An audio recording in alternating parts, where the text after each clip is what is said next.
नमस्कार, मैं हूं आंचल सिंह। मौजूदा वक्त में राजनीति की फील्ड में केजरीवाल सबसे मंझे हुए खिलाड़ी नजर आते हैं। कब, कहां, कितना और कैसे कदम उठाना है, शायद उनसे बेहतर फिलहाल विपक्ष में कोई भी नहीं जानता। इसीलिए तो जब दिल्ली की आप सरकार पर सवाल उठा तो केजरीवाल ने उसे इस तरीके से मोड़ने का प्रयास किया कि राजनीतिक विश्लेषक भी हैरान हो गए। दरअसल सबसे पहले 19 अगस्त को दिल्ली के डिप्टी सीएम मनीष सिसोदिया के घर शराब नीति के घोटाले को लेकर छापेमारी हुई। इसके बाद केजरीवाल ने मुद्दा इतना बढ़ा दिया कि सीधे अमेरिका से जोड़कर मोदी सरकार पर हमला बोल दिया। दुनिया के सबसे शक्तिशाली देश के सबसे बड़े अखबार के फ्रंट पेज पे ये दिल्ली के शिक्षा मॉडल पे खबर छपी है और इस खबर में लिखा हुआ है कि दिल्ली के अंदर, भारत में दिल्ली के अंदर शिक्षा क्रांति हो रही है। दिल्ली के सरकारी स्कूल बहुत शानदार हो गए हैं। दिल्ली के सरकारी स्कूलों में अब लोग अपने बच्चों को प्राइवेट स्कूलों से नाम कटा कटा के दिल्ली के सरकारी स्कूलों में भर्ती करा रहे हैं। भारत 75 साल पहले आज़ाद हुआ।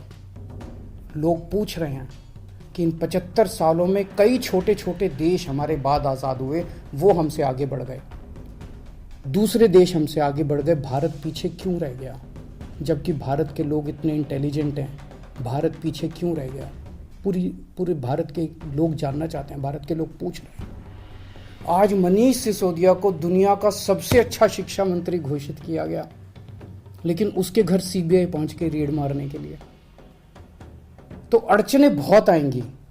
पिछले 7 साल में भी कोई आसान काम नहीं था न्यूयॉर्क टाइम्स के फ्रंट पेज पे आना और दिल्ली के अंदर शिक्षा क्रांति करना।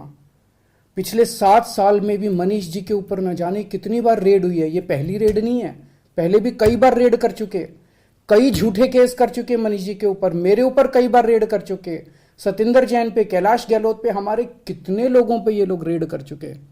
कुछ नहीं मिला, अभी भी कुछ नहीं मिलेगा।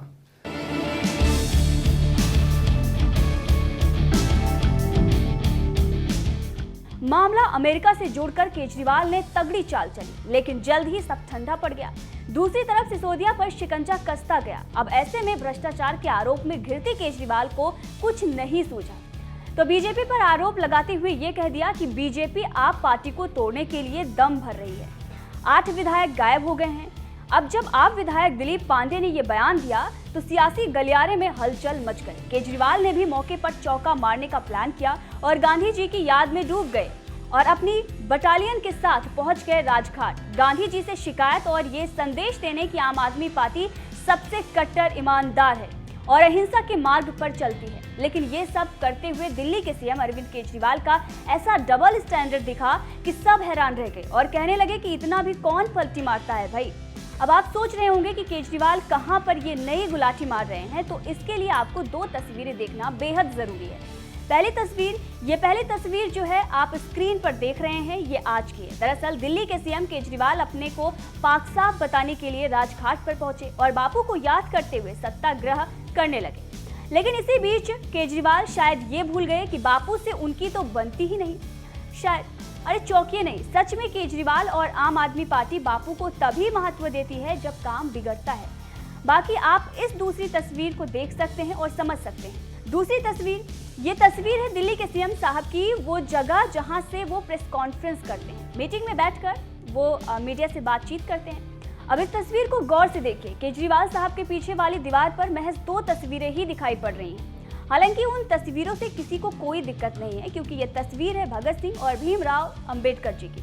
लेकिन गौर करने वाली बात यह है कि सीएम साहब के फ्रेम में वही तस्वीर नहीं है जिसके नक्शे कदम पर वो और उनकी पार्टी चलने का दावा करती है, मतलब महात्मा गांधी की।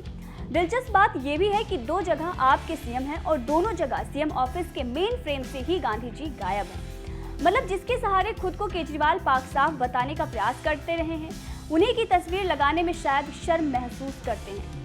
तो ये वो 2 तस्वीरें हैं जो ये बताने के लिए काफी हैं कि केजरीवाल को मुश्किल में गांधी याद आते हैं। मौज के वक्त ऑफिस में भी फोटो नहीं लगाते और जनता को बेवकूफ बनाते हैं। बहरहाल इस खबर को लेकर आपका क्या कहना है, कमेंट करके जरूर बताइएगा। अभी हम लोग राजघाट पे गांधी जी को श्रद्धांजलि अर्पित करके आ रहे हैं।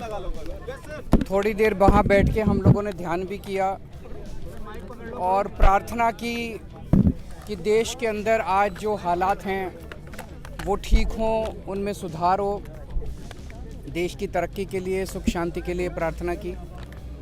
अभी हमने देखा कुछ दिन पहले मनीष सिसोदिया जी के खिलाफ इन लोगों ने एक बिल्कुल झूठी और फर्जी एफआईआर दायर की। उसके आधार पे इन्होंने मनीष सिसोदिया जी के घर पे रेड मारी। रेड पूरा दिन चलती रही, मेरे ख्याल से 14 घंटे के करीब रेड चली। मनीष सिसोदिया जी के घर में सारे गद्दे, दीवारें, कुछ भी नहीं छोड़ा, सब छान मारा उन्होंने। उसके बावजूद लास्ट में उनको एक भी पैसे का अनअकाउंटेड कुछ नहीं मिला, एक भी कोई कैश नहीं मिला अनअकाउंटेड, कोई जेवर नहीं मिले, कोई संपत्ति नहीं मिली, कोई ज़मीन के कागज़, कोई ऐसे आपत्तिजनक कागज़, दस्तावेज कुछ नहीं मिला इन लोगों को। हम ये सोच रहे थे कि ये क्यों किया इन लोगों ने। उन्हें पता है कि मनीष सिसोदिया एक बहुत ही ईमानदार, देशभक्त आदमी है। मनीष सिसोदिया जी ने देश के बच्चों के लिए, उनका भविष्य बनाने के लिए बहुत शानदार काम किया। फिर हम सोच रहे थे क्यों किया। वो तब समझ में आया जब रेड के अगले दिन इन लोगों ने संदेश भेजा मनीष सिसोदिया जी को, नीचे करो यार कि आप अरविंद केजरीवाल जी को छोड़ दीजिए, आम आदमी पार्टी को छोड़ दीजिए, आम आदमी पार्टी को तोड़ के कुछ विधायकों को लेके हमारे साथ आ जाइए, हम केजरीवाल जी की सरकार गिरा के आपको सीएम बना देंगे और हम आपके सीबीआई के और ईडी के सारे केसेस ख़त्म कर देंगे। मैं समझता हूँ मैंने पिछले जन्म में कुछ पुण्य किए होंगे। मैं समझता हूँ मैं बहुत सौभाग्यशाली हूँ कि मुझे मनीष सिसोदिया जी जैसे साथी मिले। उन्होंने इतनी बड़ी बात, उनको सीएम बना रहे थे ये लोग, मुख्यमंत्री बना रहे थे मेरी सरकार गिरा के, उन्होंने उसको ठुकरा दिया। उन्होंने कहा मेरे को सीएम नहीं बनना। उन्होंने कहा कि सीबीआई और ईडी के सारे केस ख़त्म कर देंगे, उन्होंने उनका ऑफ़र ठुकरा दिया। अब ये पिछले कुछ दिन से हमारे एमएलएज़ के पीछे पड़े हैं। हमारे एमएलएज़ को एक एमएलए को 20-20 करोड़ रुपए का ऑफ़र दिया जा रहा है, 20-20 करोड़ रुपए का, कि आप 20 करोड़ रुपए ले लो और आप केजरीवाल जी की सरकार तोड़ दो, केजरीवाल जी को छोड़ दो, आम आदमी पार्टी को छोड़ दो और हमारे साथ आ जाओ। मुझे बेहद खुशी है कि हमारा एक भी एमएलए अभी तक नहीं टूटा है। इनका टारगेट जो मुझे पता चला है कि 40 एमएलए इनके हैं, जो कि 40 एमएलए तोड़ के सरकार गिराने का इनका टारगेट है। पर मैं दिल्ली की जनता को कहना चाहता हूं कि आपने एक कट्टर ईमानदार पार्टी को वोट दिया है, कट्टर ईमानदार सरकार को वोट दिया है। मैं, मेरे एमएलए, मेरे मंत्री, हम कट जाएंगे, देश के साथ दगा नहीं करेंगे, जनता के साथ हम दगा नहीं करेंगे। हमने प्रार्थना यही की कि जो ये माहौल चल रहा है देश के अंदर, एक के बाद एक सरकार गिराने का, महाराष्ट्र की सरकार गिरा दी इन्होंने, कर्नाटक की सरकार गिरा दी इन्होंने, मध्य प्रदेश की सरकार गिरा दी इन्होंने, गोवा की सरकार गिरा दी इन्होंने, झारखंड की सरकार गिराने जा रहे हैं, बिहार के अंदर हम देख रहे हैं क्या किया इन्होंने, अब दिल्ली की सरकार। ये अच्छा थोड़ी है। ये हमसे लड़ रहे हैं। हमसे क्यों लड़ रहे हैं? सारा देश मिलके आगे बढ़ेगा तभी तो हम तरक्की करेंगे।